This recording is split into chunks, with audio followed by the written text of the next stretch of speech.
Amazing Race, Wednesdays at 8. Isn't that good? Roll the intro. Go!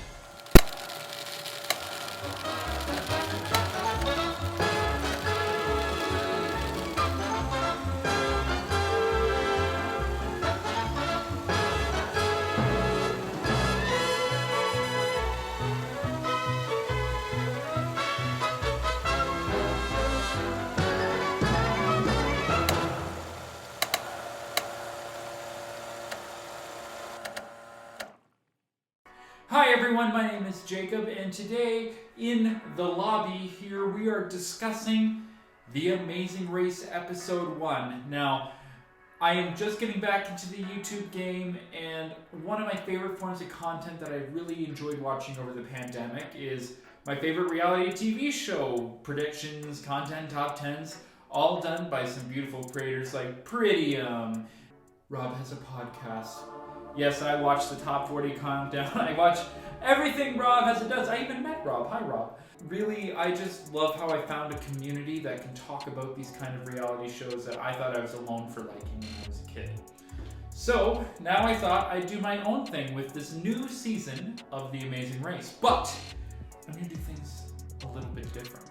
Today we're going to be doing something that every person who watches The Amazing Race does. Complain about the challenges and how they'd be better than the contestants at them. How we're going to do this is I'm going to be your perfect armchair contestant, and I'm going to go through challenge by challenge and saying how well I think I would do on the season and where I would place. Now, Mike Bloom himself had said that he's a little underwhelmed by these challenges here, and we'll see if this season improves in that. But for now, I want to go through it and see how well I would do in the race with my partner, my twin Jacob. Yes, it's me, myself, and I. We're going to see how well I think I would do. Now, of course, everyone thinks that they can do a challenge well, and they end up being wrong. There's a lot of factors to consider. So whatever place I put myself in at the end, I will knock myself down one for conditions that I cannot predict. Now, first things first, I don't think I'd get casted on this season. This season's cast is great, don't get me wrong, but I think it was Rob or someone on the podcast who said that everyone who's on it has met Ellen. Almost everyone. And the closest I am to meeting Ellen is if I passed her in a hallway and I looked at her and she spit in my coffee. So I don't think I'm getting on this season. I'm not even mildly famous. I am a regular straight white male. So I don't think I would be on this season. But let's just say by extreme circumstance, let's just say I'm a team on this season. I don't know who I'm replacing. Maybe the Love Island couple that broke up. But let's just say me and my twin Jacob here are going to be running the race. Now, they opened the show saying that this was before the pandemic. Now, before the pandemic, I was finishing up college, but I would drop out to run the race. The first thing they did is Phil said, we're starting at home. So all the contestants are at their home. They get a clue and they have to drive to the airport. Now, this is going to be very tough for me because I live in the middle of Ontario and the nearest airport is Toronto, which is 2 hours away. So everyone seemed to be like really close to their airports to get on the flight and to fly away. And while everyone's arriving in England, I'm still looking at some cows. Well, let's just say though that producers arranged it so that I can be in my fake house in Toronto opening the clue and all the planes depart at the same time. I think they did anyways. So I'm on the plane and I land in England and I'm so excited. I've never been to England. Some of my favorite people are from there. And the Beatles, of course. I would be starstruck. Queen, the band, and the Queen. So it'd be really exciting that that's the first pit stop. Now when you land, you get the clue, and the clue says to go find these little men walking around in phone booths. So I would arrive to the place, and I'm just gonna say generally I'm around 4th or 5th place right here. I landed at a good time, a little traffic issue. I'm kind of in the middle of the pack. I like to say that I'm further up, so I'm just gonna say that I'm about 5th place right now. And you have to go around, and now the thing is, if people get there before you, if you go to a guy that already gave 2 of his clues away, you have to find a different guy. And I think that would happen to me. But Did you know in the 6th grade, the only award I got in track and field was for the speed walk? I got 6th place in that shit. That was fun. So the guy would say, I do not have a clue for you. I'd be like, thank you, sir. I think I would scope out, I know it's a pretty big area, but I'd scope out the next guy pretty quick and I'd get my clue. And then the clue tells you to go to Buckingham Palace, which I'd be so excited about. So I'd get the clue and I would ask someone on the street, obviously, where is it? And they'd point me out and they'd just be like, stupid American, I'm not American. And I would go down to Buckingham Palace. Now, I'm around 4th place here, but I think I dropped to 5th or 6th here because I'd stare at Buckingham Palace and I would take a moment to remember our Princess Diana. I don't think you get the scope of how much I love Princess Diana. Let me just show you. Second. I'm wearing my Princess Diana shirt right now. My girlfriend Katie got this for me for Christmas. Greatest gift ever. It commemorates her. Oh, our Rest in peace. You would have loved The Amazing Race, Diana. Rest in peace, Princess Diana. You would have loved The Amazing Race. So after I spend a minute commemorating our I might have dropped to 5th or 6th here, but that's okay because this is a detour. Now the detour tells you that you either have to do something with graffiti or do something with Big Ben, and I would obviously choose the Big Ben task. Not because this is in hindsight, I still would choose the task that I'm choosing, but like graffiti and art just don't mix for me. I'm not a good artist. I can't draw, I can't paint, so I would be like, no, we have to do the DigiBen task. So I would go do it. I would speed walk over, or maybe even run. Now, the first thing you have to find is Bobby, and I'd be very confused by that, and I would again ask someone on the street what a Bobby is. They'd look at me and say, it's a police officer, and we'd go find Bobby. And then Little Ben, easy enough. It's in that area. It showed you on the map where to go. And then you had to find DigiBen, which was this random DJ guy at a train station. I don't know. I love how The Amazing Race probably just hired a guy and just made up DigiBen and he probably doesn't exist. But I'd get my clue, and it was proven that everyone who did this task actually did better than the big puzzle task. So even though I didn't know in hindsight what the tasks were going to be, I think I would jump back up to 4th place. I know I had a major blunder with the Diana thing, commemorating her, but I'm now back in 4th place. So after this detour, you have to find this restaurant that has a fake Queen and fake Boris Johnson, which, by the way, I would laugh so hard. I don't think any of these teams got the reference. I'm not even into the news or that political, but I know Boris Johnson. I know that image with him with the bike helmet on. And of course the Queen, who, rest in peace, Di, I know you did it. No, I didn't say that.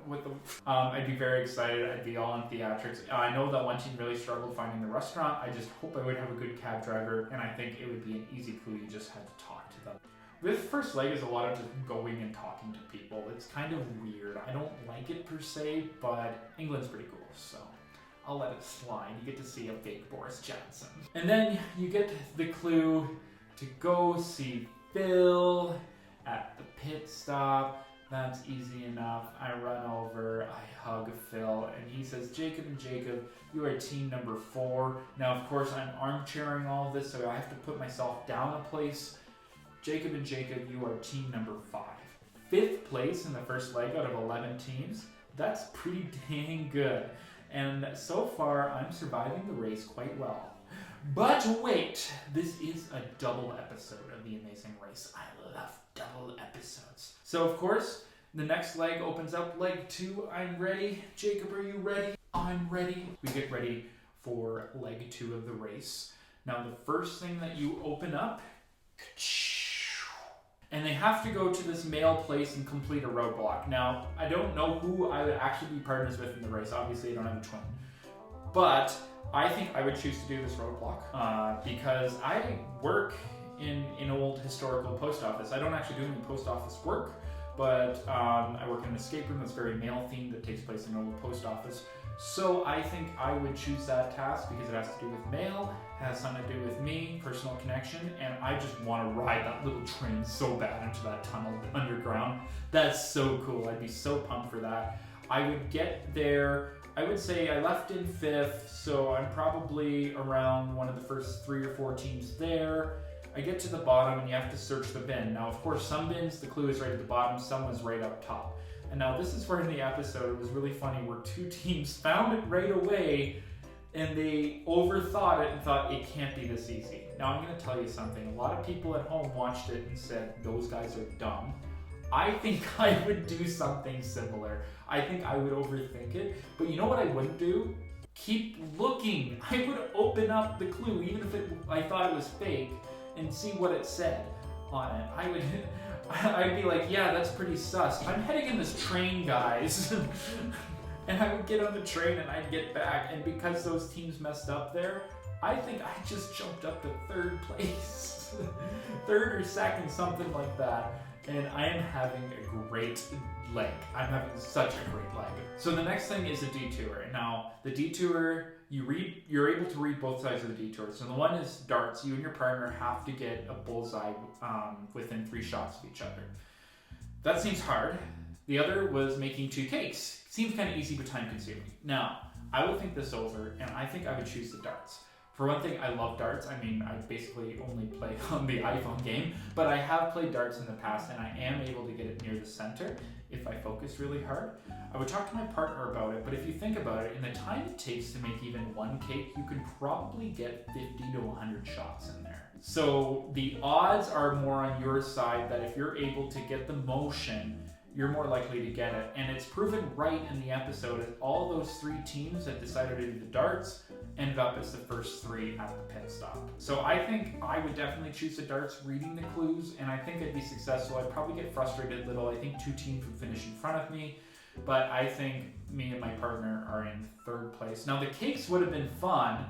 I think I would get the whole Brexit thing. I don't think I'd mess that up. I don't know, I'm not that big into the news, but I know what's going on. I was partners with my friend Chase. He's a freaking baker. We would have nailed that shit. He might have chose that. But I'm not partners with my friend Chase, right? I'm partners with myself. Sorry, Chase. Good shout out though. I would do the darts and then finish that. I might thought I sucked, but I think once me and my partner get to the finish line, we'd be like, Jake, you are team number 3. I'm gonna say 3, bump me down a place because of armchair racing.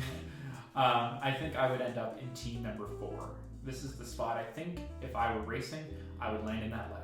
So that is what I think I would end in the first 2 legs of the race. First leg, I think I'd be 5th. Second leg, I think I'd be 4th. I am surviving. You just have to beat 1 team in the race and at the end beat 2 teams. I hope you like this style of video. I think it's really cool that we get to talk about the challenges of this race and how well you think you're doing it. Now, I think I would get 5th and 4th. I want you to leave in the comments what place you think you'd get realistically. I want you to really think about if you were in the moment, what would you choose? And don't be afraid to admit that you screwed up on a challenge or you think you would screw up or anything like that.